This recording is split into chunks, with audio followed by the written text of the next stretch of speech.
Abra sua Bíblia, então, em Filipenses. Filipenses, irmãos, no capítulo de número 3. Quero compartilhar com vocês essa mensagem tão urgente para a igreja de hoje, na verdade, para todos nós. Filipenses, capítulo 3. Vamos ler do verso 12 ao 14.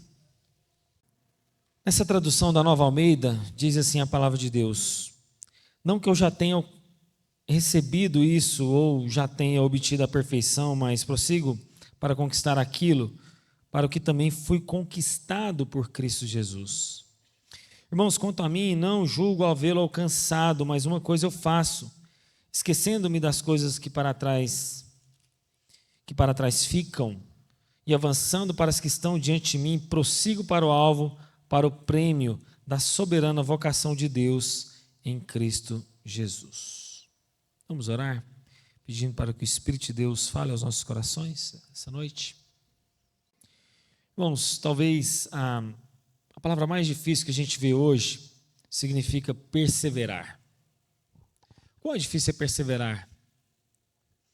Talvez a gente comece bem um curso de inglês, talvez a gente comece bem uma aula de violão, talvez a gente comece bem uma faculdade, talvez a gente comece bem no emprego, talvez a gente comece bem numa igreja, talvez a gente comece bem a vida cristã, mas como é que você tem permanecido naquilo que você começa?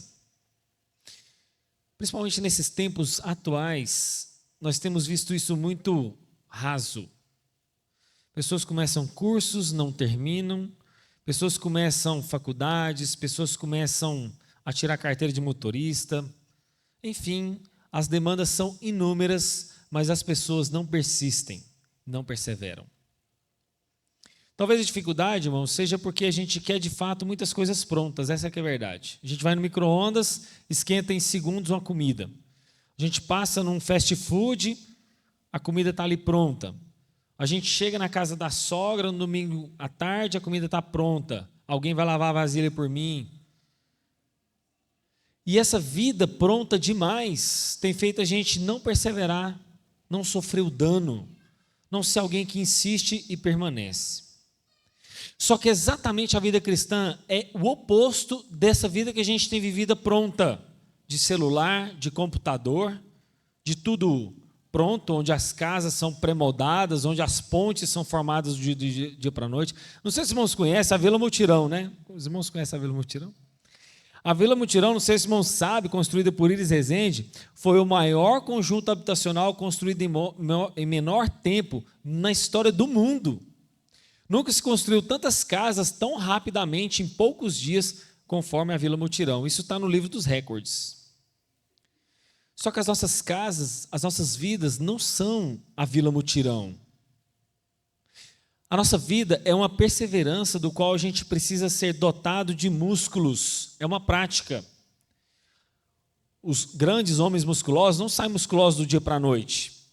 O Cristiano Ronaldo não é o que é porque começou a escolinha de futebol ontem com o Tiagão e no outro dia já era o Cristiano Ronaldo. Não tem nada a ver com isso.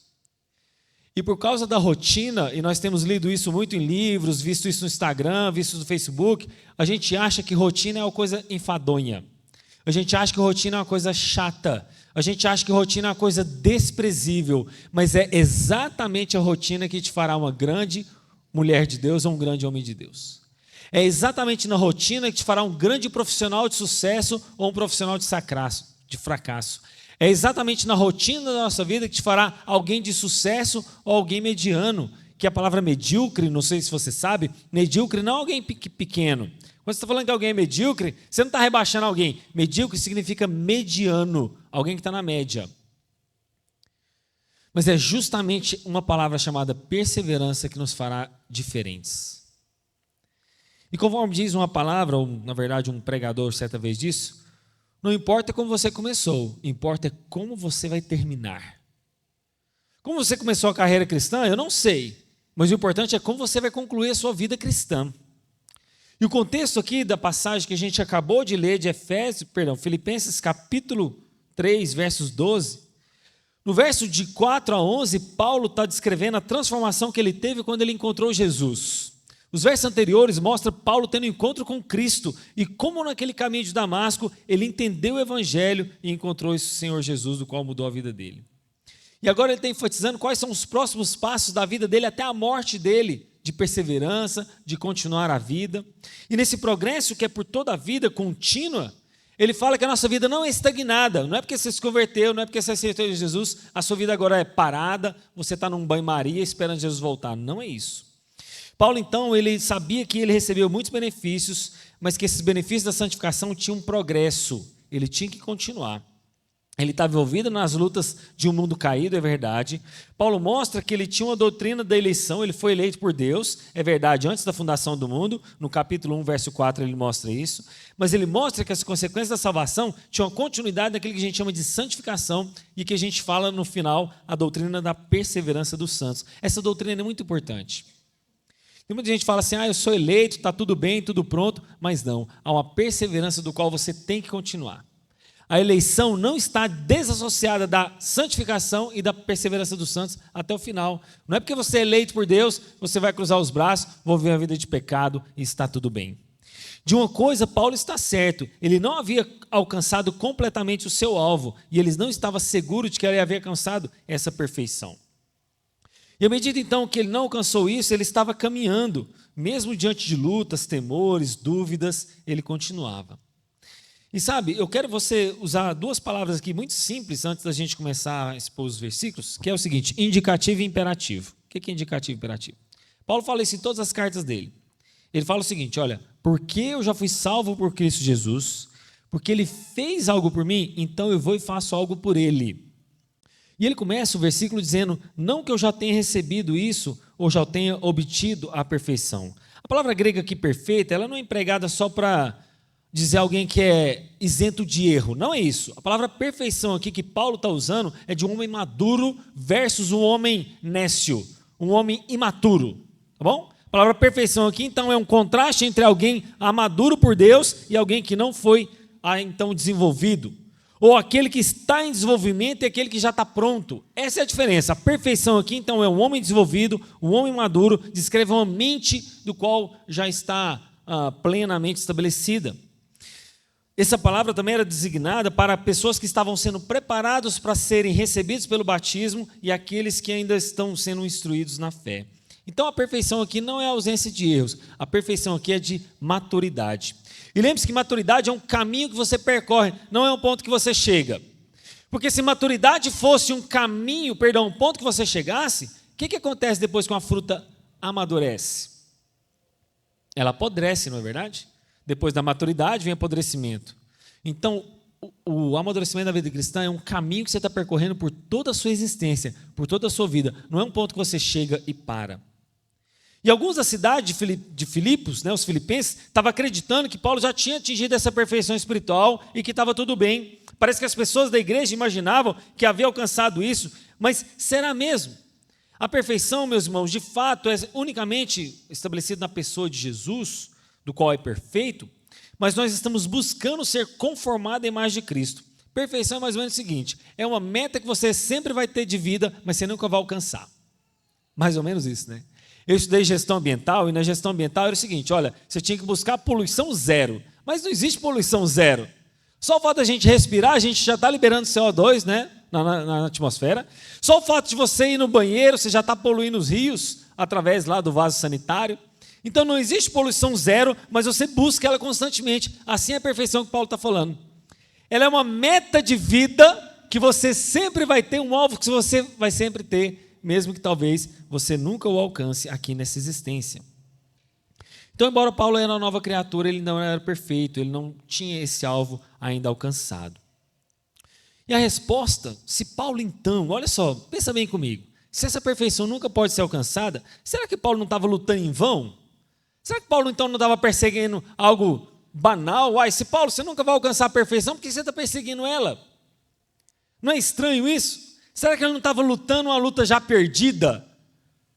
Mas a resposta então que eu quero dar para vocês é dupla. Primeiro, que mesmo que a pessoa então não consiga de fato alcançar o objetivo aqui nessa vida, ela tem esse rumo, porque a perfeição nessa vida é sempre essa meta e nunca uma realização. A perfeição, meus irmãos, não é a questão extremista do tipo tudo ou nada. Sabe, ou eu tenho ou eu não tenho, tudo ou nada. Não, não é nesse sentido. Ela é simplesmente gradual e implantada e ela vai considerando de forma natural. Essa perfeição espiritual de Paulo também é um dom que Deus dá e será concedido para aqueles que lutam por ela no dia da consumação de todas as coisas, do qual nós seremos completamente feitos à imagem e semelhança de Cristo Jesus. Então a gente não está aqui pregando perfeccionismo em ninguém. A gente, na verdade, só está dizendo o seguinte: é o alvo da sua vida, do qual você tem que caçá-lo e empenhar todos os seus esforços. E aqui entra dois aspectos, que é a soberania de Deus e a responsabilidade humana. Imagina que você está num trilho do trem. Uma vez eu fui fazer rapel quando eu era escoteiro, e a gente andou 9 quilômetros num trilho do trem. Pensa num trem ruim de andar. É você andar no trilho do trem, porque ou é pedra demais, ou você tem que ficar pulando aquelas madeirinhas de uma a uma, ou você tem que andar em cima do trilho, porque se você pisar naquelas pedras, seu pé dói demais. E 9 quilômetros num trilho do trem dura uma eternidade, parece ser 20, 30 quilômetros. E nessa história, quando eu estava andando naquele trilho do trem, eu lembrei muito dessa analogia quando Augusto Nicodemos usou. A gente olhava assim para o horizonte, quando estava em linha reta, né? Quando você olha assim, você vê um trilho de uma direita, um trilho à esquerda, mas quando você olha para o horizonte, parece que os trilhos estão emendados, né? Lá na frente. Mas quando você vai lá na frente, eles não estão emendados, eles estão separados. Isso é a soberania de Deus e a responsabilidade humana. Atingir essa meta de alvo de perfeição é isso. Deus é soberano, mas você também é responsável. E quando você olha lá na frente, parece que se une diante do poder de Deus. Essa é a vontade de Deus, você progredir para esse prêmio. E é interessante que Paulo usa a corrida. Paulo tinha isso muito em mente, ele utilizava os aspectos da vida, né, que estava ao redor dele. E sobre essa corrida, Paulo, então, ele usa esse simbolismo com frequência.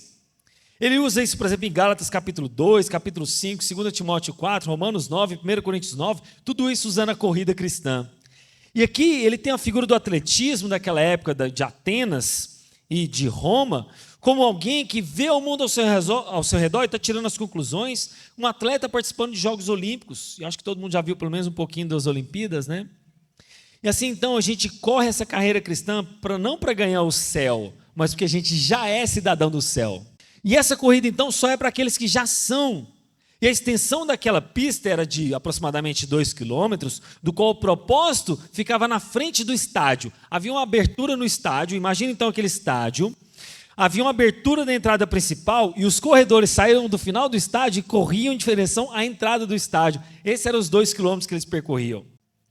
E cada competidor, então, havia o seu apoio, o seu corpo inclinado para frente.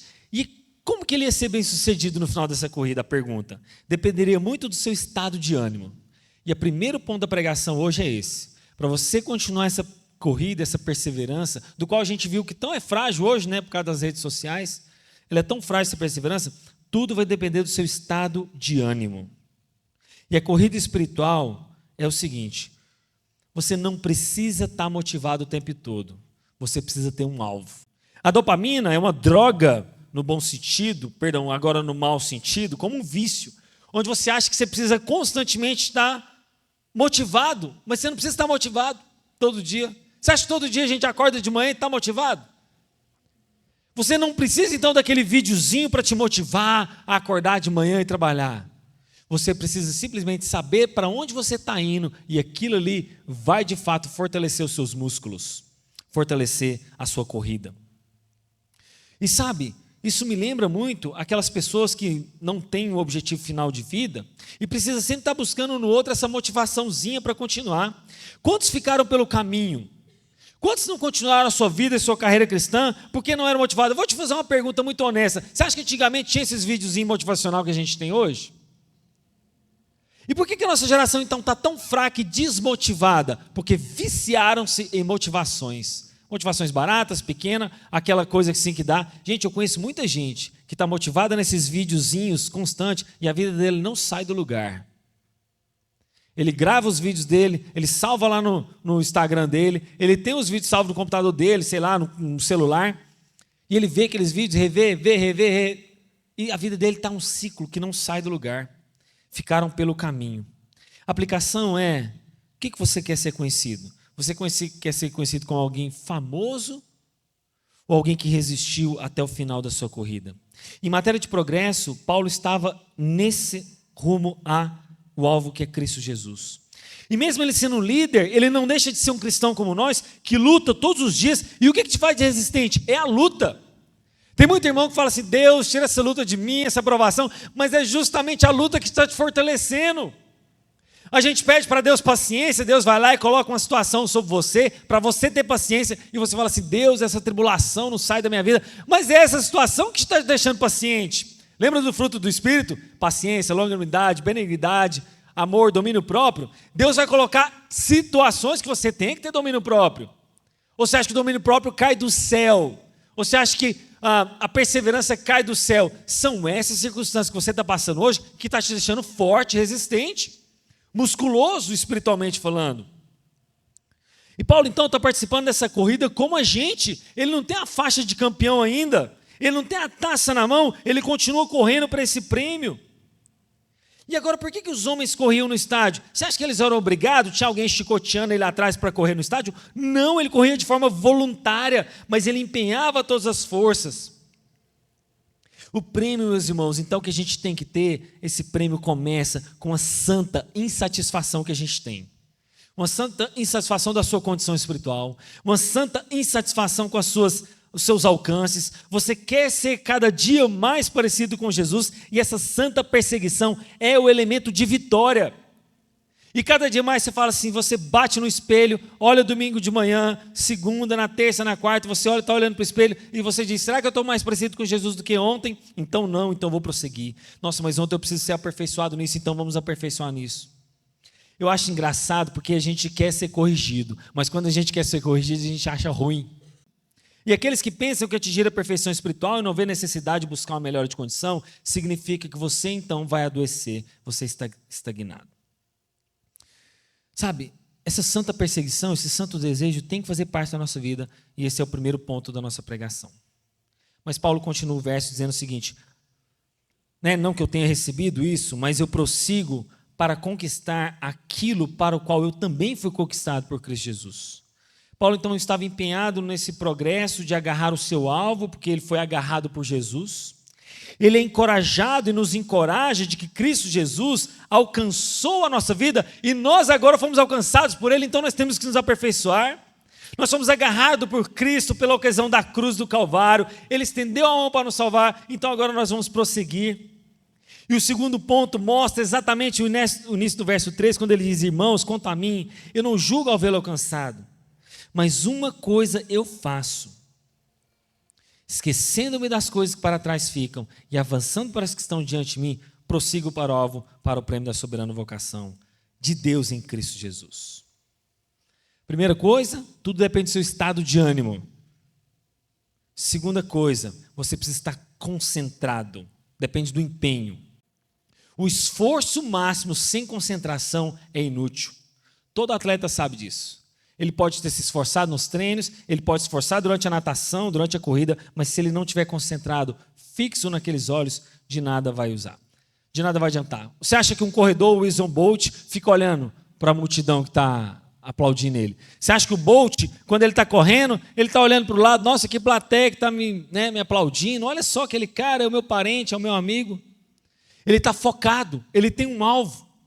E ele tem um só objetivo, do qual ele continua como aquele corredor para o alvo, para ganhar um prêmio. E o seu propósito é muito bem definido. Sabe, essa concentração é absolutamente necessária, e na vida a gente precisa tirar essas distrações, e elas são um desastre. E aqui eu volto a retomar o que eu falei para os meninos ontem à noite, lá no nosso churrasco. Irmãos, nós temos vivido um ciclo de problemas, né? A gente está mal, você está, de repente, ruim na sua vida, e aí você acessa o celular para ter um pouquinho de prazer, uma dopaminazinha no seu cérebro, um videozinho que você quer. E aí você fica ali horas e horas e horas. E essa dopamina que foi liberada, você ficou ali muitas horas gastando e te deixou mal. Te deixou mal porque você falou assim, nossa, eu gastei tanto tempo aqui nesse celular, né? Eu senti um prazer, mas agora estou mal porque gastei muito tempo aqui, deveria ter gasto com outros propósitos. Aí você se sente mal de novo, o que você faz? Você pega o celular de novo para se sentir motivado e prazeroso de novo. Só que isso vira um ciclo vicioso da sua vida. E essas distrações da vida, do qual o Usain Bolt não está preocupado, o Michael Phelps não está preocupado, eles estão concentrados no seu alvo, essas distrações têm sido um desastre para a nossa vida espiritual e para a sociedade hoje. As preocupações mundanas, a fascinação com a riqueza, a beleza do corpo humano, as viagens sem fim, o hobby, tudo isso é lícito? É lícito. É lícito você viajar, é lícito você buscar a saúde do seu corpo, é lícito você ganhar o pão, mas tudo isso a gente tem se afogado nessas distrações da vida, e a gente tem fincado as nossas raízes nesse mundo e tem esquecido da eternidade e do nosso alvo maior. Lembra-se da palavra do semeador? Onde muitas coisas sufocaram aquela semente e não frutificou, era uma das sementes que caiu entre os espinhos. Quando a gente está distraído demais, então, meus irmãos, essa infinidade de prazeres está nos deixando sem o nosso alvo. E a pessoa que quer fugir da rotina, ela quer exatamente o oposto disso, ela quer essas distrações. Mas ela entende que a rotina é exatamente aquele que nos adoece ou aquele que nos torna saudável. Esse texto não está falando de casamento, não tem nada a ver com matrimônio, mas eu quero usar esse exemplo aqui essa noite. A gente quer fugir das rotinas do nosso relacionamento, né? Certa vez eu estava ouvindo uma mulher isso. Por que você quer separar? Porque a rotina estragou o seu casamento. Gente, mas é justamente na rotina que a gente deve fortalecer o nosso casamento. É justamente no dia após dia que você vai lá, fala uma palavra de amor para sua esposa, entrega uma rosa no outro dia, fortalece ela porque ela perdeu um pai ou uma mãe, um parente. Você está naquela rotina, vivendo na sua casa, você está fortalecendo o seu casamento. Eu não sou contra o encontro de casais, eu continuo apoiando, mas você acha que seu casamento vai ser salvo uma vez por ano no encontro de casais? Jamais. O encontro de casais é só um fôlego a mais que você vai receber. O seu casamento será salvo na rotina. Por incrível que pareça, o mundo prega exatamente o contrário, que a rotina vai destruir o seu casamento, que a rotina vai desfazer o seu laço matrimonial. É o oposto. É todo dia você tem a oportunidade para conquistar a sua esposa, e certa vez um pregador falou isso. Um grande homem não é aquele que consegue conquistar uma mulher por dia. Um grande homem é que consegue conquistar a mesma mulher todos os dias. Isso é um grande homem. Não é aquele que tem a capacidade de conquistar uma mulher todos os dias, mas consegue conquistar a mesma mulher todos os dias. E é interessante que Paulo, então, está concentrado nessa corrida. Ele não deixa se desviar. Sabe uma das coisas que fez Paulo ficar concentrado? Ele não deixar que o passado dele prendesse ele. Olha o que ele diz: esquecendo das coisas que para trás ficam. Paulo está concentrado porque ele não deixou o passado prender ele. Irmãos, a concentração existe. Você acha que um corredor olha o que ele já andou para trás? Quando alguém que está correndo uma corrida, você acha que ele está olhando para trás e fala assim: nossa, dos 100 metros já percorri 30, já percorri 40, 50, 60. Ele fica olhando para trás, quantos metros ele já percorreu? Não. Ele está olhando lá para a faixa e ele não está olhando para os lados, porque se ele olhar para o lado e perceber o corredor dele, ou perceber a arquibancada, ele vai se distrair.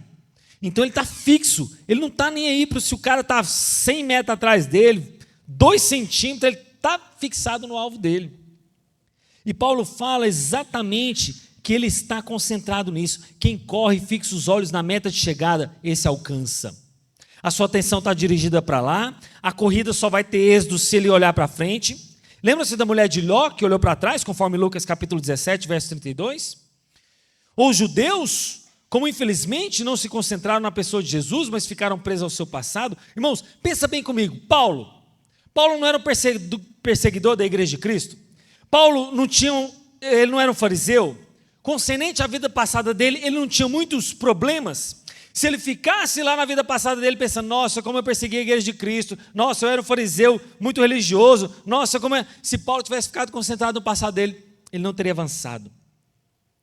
Mas é interessante que ele, como um perseguidor da igreja de Cristo, ele não se esqueceu do que Jesus fez para ele lá no caminho de Damasco, onde ele foi tomado de misericórdia. E a imagem então de alguém corredor é que se Paulo ficasse lamentando que ele era um perseguidor da igreja, que ele poderia ter servido melhor a Deus no passado, se ele tivesse nascido e conhecido Jesus no começo, ele não avançaria nunca, ele não teria avançado. Um bom corredor então, ele não fica lá para trás pensando nisso. E a conclusão que eu chego desse tópico é que quantas pessoas têm se martirizado até hoje por coisas que ficaram lá para trás. Elas até hoje estão presas ao passado, lamentam, se punem, acham que não são merecedoras do perdão, como eu orei aqui, né, na hora da confissão dos pecados. Eu não mereço perdão, eu não me perdoo. Quem é você para não se perdoar? Você é maior que o sangue de Jesus? Crentes que vivem doentes, debilitados por causa da questão do passado. O pastor falou mal de mim. Aquela igreja não sei o quê. Os irmãos, as circunstâncias da vida do passado têm prendido ela. Mas se você já é livre em Cristo Jesus, você é livre desse passado que te atormenta até hoje. Você tem que se libertar, se é que você tem Cristo Jesus no seu coração. E se você diz que tem Ele, se você tem Ele, você é livre. Livre disso, você é nova criatura, as coisas velhas se passaram e eis que tudo novo se fez. Por que nas igrejas tem muita gente aleijada espiritualmente, paralisada pelo rancor, amargura, pecados e tragédias do passado? Porque ele não esqueceu. Isso tem deprimido a alma dele. Quantas pessoas estão travadas por questões do passado? Mas Paulo não olhou para isso. Ele enxugou as lágrimas, sacudiu a poeira e seguiu em frente. Portanto, meus irmãos, é hora de avançar. É hora de avançar. Você tem que deixar o seu passado aqui nesse culto, hoje, agora. Você não vai prosseguir isso mais. É hora de avançar porque o passado, sim, ele nos ensina, claro. Qual que é a diferença do sábio e do inteligente? O inteligente aprende com os seus próprios erros do passado, mas um sábio, ele aprende com os erros dos passados das outras pessoas. O passado nos faz ser gratos, claro. Eu sou grato pelo meu passado. Paulo não condena uma memória ingrata. O Salmo 103, verso 2, está escrito: não te esqueça de nem só dos seus benefícios. Nós devemos lembrar que devemos louvar a Deus pelas bênçãos que Ele nos concedeu, Efésios capítulo 2. Mas uma coisa é você trazer à memória isso, outra coisa é você permanecer lá. Agradecer é bom, você vai aprender com o seu passado, mas você não está preso lá. Mas é justamente isso que muitos fazem. E o terceiro e último ponto, para correr a vida cristã, então, você não só tem que ter aquele alvo, você não só tem que estar concentrado, mas você então tem que saber o que você está correndo, para que você está correndo, qual que é a sua meta lá daquela linha de chegada. E o verbo grego do qual é usado aqui, avançando, do qual o Paulo usa, é um verbo que constitui duas preposições, que é o verbo esticar. Vem desse verbo esticar, alongar o músculo até o seu limite máximo. E a imagem do corredor que Paulo está tendo aqui durante essa corrida é um prêmio do qual, irmãos, não sei se você sabe, mas havia um prêmio. Qual que era o prêmio daquela pista que encorajava o corredor? Eles ganhavam uma coroa de louros, né? Já viram aquelas coroas, né? Que tem umas folhinhas? Era coroa de louros. Mas ele também ganhava 500 dracmas. Uma dracma equivalia a um dia de trabalho. Qual que é o seu dia de trabalho? Você já fez essas contas? Quanto você gasta no trabalho? Vamos pegar que a gente pega um pedreiro aí que ganha nas faixas dos seus R$200 por dia. Se são R$200 por dia, ele ganhava 500 dracmas naquela corrida, significava R$100 mil de prêmio. Você acha que é pouca coisa? Vamos supor uma corrida de 100 metros, o Usain Bolt faz em 9 segundos. Você ganha R$100 mil em 9 segundos? Então, imagina a dedicação de um corredor daquele para ganhar R$100 mil atualizados nos valores de hoje. R$100 mil para ganhar em 9 segundos. Só com a operação da bolsa, muito bem sucedida para você ter esse lucro. Mas fora isso, você não ganha R$100 mil em 9 segundos. Então ele se dedicava ao máximo. Ele não podia se desconcentrar, ele não podia tirar o foco do alvo dele. Ele tinha que estar ali na meta do alvo dele para o prêmio que ele poderia ganhar. Só que o prêmio, meus irmãos, que esses perseguidores estão tendo lá, não se compara ao nosso prêmio da nossa vida celestial. Então a imagem que nós temos que ter do seu alvo, qual que é?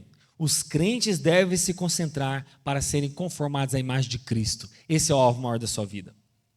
Então sabe a esposa que você está tendo? Ela está sendo usada para te moldar a imagem de Cristo. Sabe o filho que você tem? Está sendo usado para te moldar a imagem de Cristo. Sabe aquele chefe que você tem? Está sendo usado para te moldar a imagem de Cristo. Sabe aquela situação que você está vivendo? Está sendo usada para moldar a imagem de Cristo. Tudo deve cooperar para o seu bem, conforme diz Romanos capítulo 8, verso 28. Mas o que é aquele bem? Aquele bem é o seu alvo. Aquele bem é a sua meta. Aquele bem é o seu prêmio. E esse prêmio do qual ele está perseguindo não vai ter fim. Ele não se perde como aqueles R$100 mil que o corredor pode perder. É uma perfeição, meus irmãos, que vem nele por meio de Cristo Jesus. E essas coisas todas estão cooperando. Logo, Paulo, então, junto com todos os santos, nós somos chamados para esse encontro. E qual que é a conclusão que eu chego, irmãos? A conclusão é que esse prêmio da vitória não é você que vai lá e fabrica ele. Esse prêmio é Deus que te dá. Deus que vai te dar no final. Não sou eu que vou te dar, não é essa igreja que vai te dar, é o próprio Deus. Paulo não está correndo atrás de prosperidade. Paulo não está correndo atrás de saúde, sucesso ou fama. A sua ardente aspiração é aquele galardão no final. Os atletas olímpicos correm por uma coroa de louros, por 100 mil reais em 9 segundos, mas o glorioso prêmio que está na mente de Paulo é essas bênçãos celestiais que ele vai ter, comunhão com Deus, santidade, paz eterna, comunhão, desfrute da glória de Deus. Essa manhã a gente estava lá no velório do seu Wilson, eu estava lá, e a pregação foi uma bênção, mesmo. E naquela pregação eu fiquei imaginando, gente, como o seu Wilson deve estar agora nesse momento, livre dos tubos da UTI, livre daquelas injeções que foi aplicado nele para ele poder se alimentar por meio do soro e da alimentação que ele estava sofrendo intravenosa. Eu fico pensando como ele não está livre agora, liberto de tudo isso.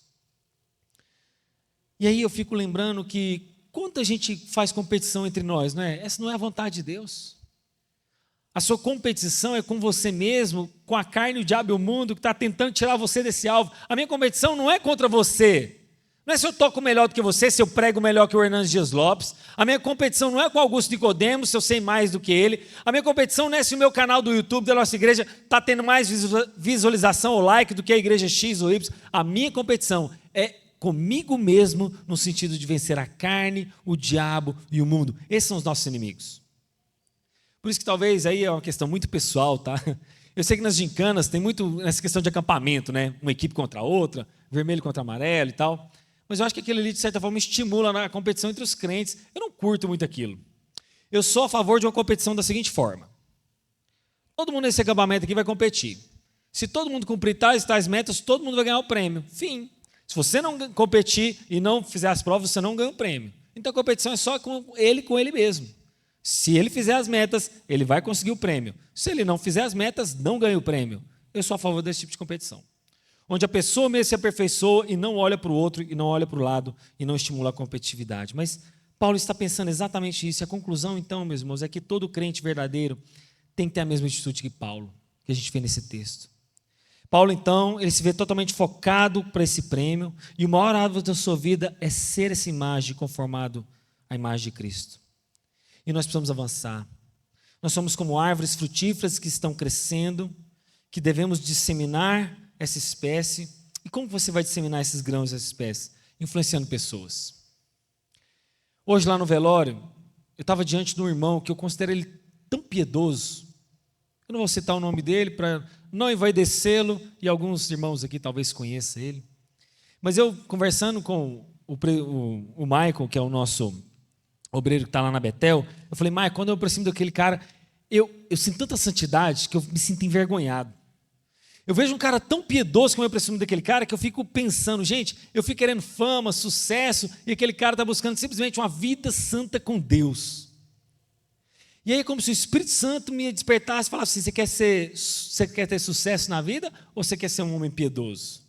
Você quer ser um grande homem sucedido e bem sucedido aos olhos dos outros, que prega bem, que fala bem, que tem uma igreja, ou você quer ser alguém conhecido como alguém santo e piedoso? Eu falei, Deus, eu quero ser alguém santo e piedoso.